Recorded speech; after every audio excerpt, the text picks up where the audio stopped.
আসসালামু আলাইকুম ভিউয়ার্স, আজকে আমি আপনাদের জন্য একটি চিকেনের রেসিপি নিয়ে এসেছি। চিকেনের রেসিপিতে আজকে আমার থাকছে তান্দুরি চিকেন। আমি তান্দুরি চিকেনটি তৈরি করার জন্য সহজেই একটি উপকরণ নিয়েছি, সেটা হলো তান্দুরি মশলা। এই রাঁধুনি তান্দুরি মশলা দিয়ে যদি তান্দুরি চিকেনটা তৈরি করা হয় তাহলে খুব সহজেই রেস্টুরেন্টের স্বাদ পাওয়া যায়। তাই আমি আপনাদেরকে এই রাঁধুনি মিক্স দিয়েই তান্দুরিটা করে দেখাবো। রাঁধুনি মিক্সের সাথে আরো কি কি লাগছে চিকেনটা তৈরি করতে আমি দেখিয়ে দিচ্ছি। আমার প্রথমে লাগছে আদা রসুন বাটা 1 টেবিল চামচ, লেবু 3 পিস, আমি এটা রস করে নিব, পরিমাণ মতো লবণ, 3 টেবিল চামচ টমেটো সস। এখানে টমেটো সসটা একটু বেশি পরিমাণের লাগবে, তাই 3 টেবিল চামচ টমেটো সস নেবেন। সয়া সস 2 টেবিল চামচ। সয়া সসটা দিলে রেস্টুরেন্টের ফ্লেভার আসবে, তাই অবশ্যই সয়া সসটা দিবেন। ঝালের জন্য আমি নিয়েছি 1 টেবিল চামচ মরিচের গুঁড়া, নিয়েছি আধা কাপ টক দই। আর আমি তান্দুরিটা তৈরি করব সরিষার তেল দিয়ে, তাই এখানে আমি পরিমাণ মতো সরিষার তেল নিয়েছি। আপনারা চাইলে সয়াবিন তেলও ব্যবহার করতে পারেন, কিন্তু সরিষার তেলের ফ্লেভারটা তান্দুরিতে অনেক ভালো আসে, তাই আমি এখানে সরিষার তেলটাই ব্যবহার করেছি। এখানে আমি রাঁধুনি মশলাটাকে বের করে নিলাম।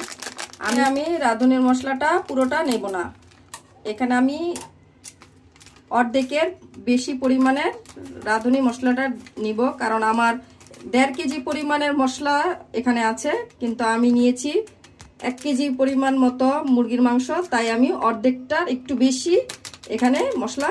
এখানে আমি চিকেনগুলোকে এভাবে ভালো করে ধুয়ে কেটে, এই যে দেখুন কিভাবে কেচে কেচে পিস করে নিয়েছি, যাতে মশলাটা ভালো করে চিকেনের ভিতরে ঢুকে।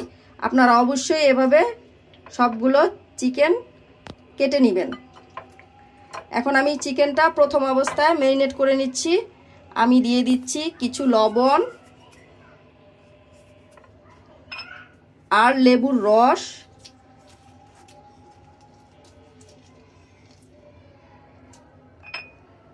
অল্প কিছু পরিমাণের আদা রসুন বাটা।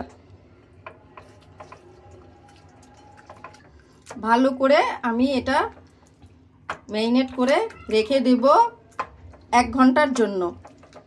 এই যে আমার ম্যারিনেট করা হয়ে গেছে, এটা আমি রেখে দিচ্ছি 1 ঘন্টার জন্য। 1 ঘন্টা পর ফিরে আসছি। তান্দুরিটা করার জন্য আমি যেই মশলাটা করব, এই মশলাটা এখন আমি মিক্সার করে আপনাদেরকে দেখিয়ে দিচ্ছি। মশলাটার জন্য আমি একটি মিক্সিং বল নিয়েছি, বলের মধ্যে তান্দুরির মশলাটা নিয়ে নিলাম, তারপরে দিয়ে দিলাম সয়া সস,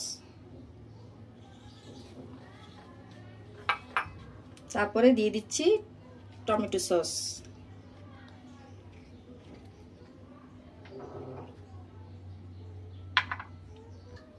দিয়ে দিলাম পরিমাণ মতো সরিষার তেল, দিয়ে দিচ্ছি টক দই, দিয়ে দিচ্ছি লেবুর রস, দিয়ে দিচ্ছি মরিচের গুঁড়া।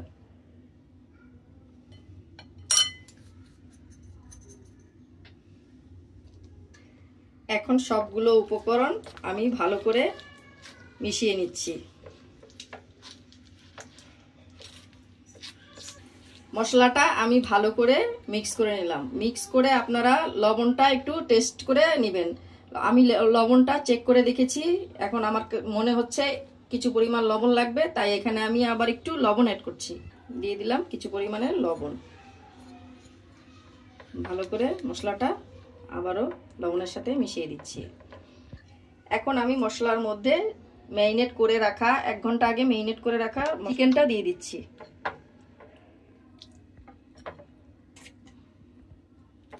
এটা ভালো করে, এখন আমি মশলার মধ্যে চিকেনটা ভালো করে মিক্স করে দিচ্ছি। আমি মিক্স করার জন্য হাত ব্যবহার করছি, যাতে মশলাগুলো চিকেনের গায়ে ভালো করে লেগে যায়। এই যে চিকেনটা ভালো করে আমি ম্যারিনেট করে নিয়েছি, এই যে ভিতরে দিয়ে দিয়ে যাতে মশলাটা ভিতরে ঢোকে। এখন আমার চিকেনটা ম্যারিনেট করা হয়ে গেছে, এখন আমি রেস্টে রেখে দেব আরও 3 ঘন্টার জন্য। 3 ঘন্টা পর আবার ফিরে আসছি। এই যে 3 ঘন্টা রেস্টের পরে আমি চিকেনগুলো বের করে নিয়েছি। এখন আমি চিকেনের মশলাগুলো আবার ভালো করে নেড়েচেড়ে মাখিয়ে দিই। তন্দুরিটা করার জন্য আমি এই গ্রিলার প্যানটা নিয়ে নিয়েছি। এই গ্রিলার প্যানটার উপরের পাটটা আমি খুলে নিয়েছি। এখন আমি এই গ্রিলার প্যানটা চুলায় বসিয়ে দিলাম। এই যে চুলার আঁচটা বাড়িয়ে দিয়েছি। এখন এটা গরম করা পর্যন্ত অপেক্ষা করছি। এই যে আমার প্যানটা গরম হয়ে গেছে। এখন আমি এটার মধ্যে হালকা একটু সরিষার তেল দিয়ে চারপাশে ব্রাশ করে দিচ্ছি। এই তান্দুরিটা করতে বেশি তেলের প্রয়োজন নাই, তাই হালকা একটু তেল ব্রাশ করে নিয়েছি। আর আমি চিকেনটার মধ্যে তো তেল দিয়েছি, তাই আমি এখানে অল্প তেল ব্রাশ করে নিলাম। এখন আমি এইভাবে এক এক করে চিকেনগুলো দিয়ে দিচ্ছি।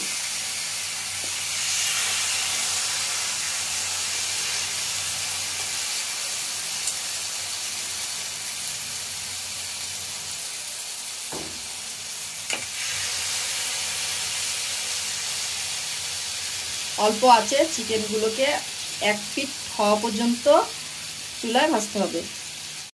এই যে চিকেনটা আমার 1 পিঠ মোটামুটি হয়ে গেছে।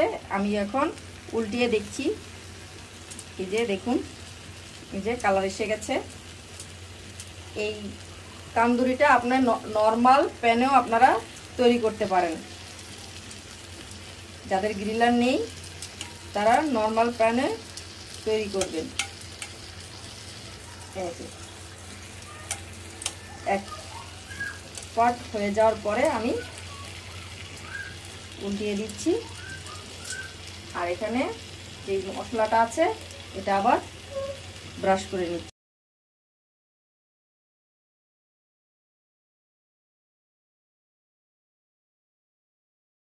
অল্প আছে, আবারও রেখে দিচ্ছি কিছুক্ষণ।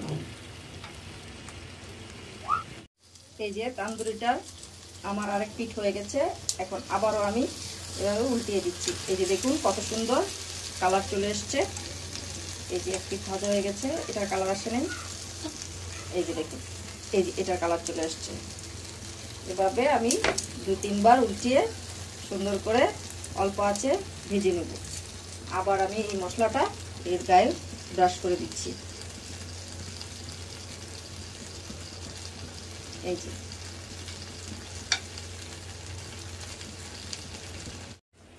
এই যে তৈরি হয়ে গেল আমার তান্দুরি। এখন আমি এটাকে স্মোকি ফ্লেভার করার জন্য কিছু কয়লাকে জ্বালিয়ে নিয়েছি। যে এখানে আমি স্মোকি ফ্লেভার করার জন্য কয়টা কয়লা জ্বালিয়ে নিয়েছি। এখন এটা দিয়ে দিব। আর এটার মধ্যে একটু তেল ঢেলে দিব। এই যে আপনারা যে কোনো তেল দিতে পারেন, ঘি দিতে পারেন। এই এখন এটা ধোয়া আসছে, আমি এটা ঢেকে দিব। এই যে আমি গ্রিলারের এটাই দিয়ে ঢাকনাটা দিয়ে ঢেকে দিয়ে রেখে দিব 5 মিনিট। তারপর পরিবেশন করে আবার ফিরে আসছি। এই যে তৈরি হয়ে গেল আমার তান্দুরি চিকেন। আমি খুব সহজেই তান্দুরি চিকেনটা তৈরি করেছি, আপনারাও ট্রাই করে দেখবেন। এই তান্দুরি চিকেনটা একদম রেস্টুরেন্টের স্বাদ হয়, তাই আপনারা অবশ্যই এটা বাসায় ট্রাই করবেন। আর আমার এই রেসিপিটি যদি আপনাদের ভালো লেগে থাকে তাহলে লাইক, কমেন্ট এবং শেয়ার করতে ভুলবেন না। আর অবশ্যই আমার চ্যানেলটি সাবস্ক্রাইব করে রাখবেন, বেল আইকনটি বাজিয়ে রাখবেন, যাতে আমার নতুন নতুন ভিডিওগুলো আপনাদের কাছে পৌঁছে যায়। আর আমার চ্যানেলটি যারা সাবস্ক্রাইব করেছেন তাদেরকে অসংখ্য ধন্যবাদ।